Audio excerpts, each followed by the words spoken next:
नमस्कार, अन्नपूर्णा रेसिपी या चॅनलमध्ये आपले मनपूर्वक स्वागत। आज आपण बघणार आहोत दोडक्याची भाजी। त्याला आपण मराठीत दोडके म्हणतो, तर हिंदीमध्ये याच भाजीला तुरई किंवा तोरई म्हणतात। तर सुरुवातीला आपण दोडके घेतलेले आहेत, अर्धा किलो हे दोडके आहेत। आता याचे वरचे साल आपल्याला काढून घ्यायचे आहेत आणि त्याचे बारीक बारीक असे काप करून घ्यायचे आपल्याला। आता इथे आपण कढईमध्ये तेल घेतलेले आहे, त्यात आपण मोहरी टाकणार आहोत।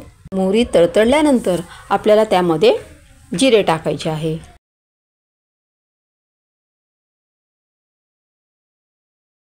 त्यानंतर लसणाचे बारीक बारीक काप केले होते, ते लसणाचे काप पण त्यात टाकायचे आहेत। आणि त्यानंतर आपल्याला त्यामध्ये धना पावडर टाकायची आहे। मी 1.5 चमचा धना पावडर टाकलेली आहे आणि पाव चमचा हळद टाकलेली आहे। तसेच 2 चमचे मी तिखट टाकलेले आणि पाव चमचा हिंग टाकलेला आहे। त्यानंतर त्यामध्ये मी दोडके जे आपण बारीक बारीक काप केलेले होते ते टाकलेले आहे। ते 2-3 वेळा पाण्याने स्वच्छ धुवून टाकायचे आणि मग मी ते टाकलेले आहेत।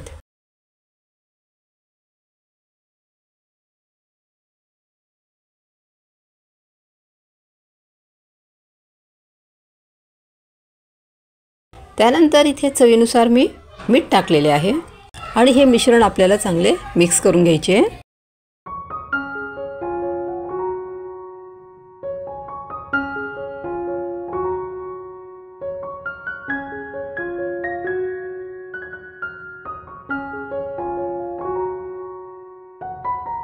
आणि यात आपल्याला शिजण्यासाठी थोडे पाणी टाकायचे आहे आणि आपल्याला थोडी रसाभाजी करायची आहे, म्हणून त्याच्यामध्ये थोडे जास्त पाणी टाकलेले मी।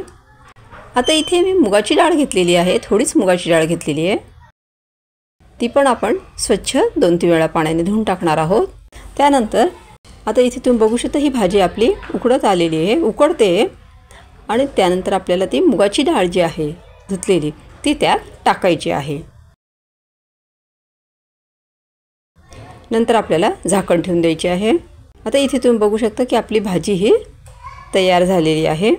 या पद्धतीने तुम्ही भाजी नक्की करून बघा, खूप छान लागते भाजी। माझी ही रेसिपी तुम्हाला कशी वाटली? ही रेसिपी जर तुम्हाला आवडली असेल तर ह्या व्हिडिओला लाईक करा, शेअर करा आणि चॅनलला सबस्क्राईब करा। थँक्यू।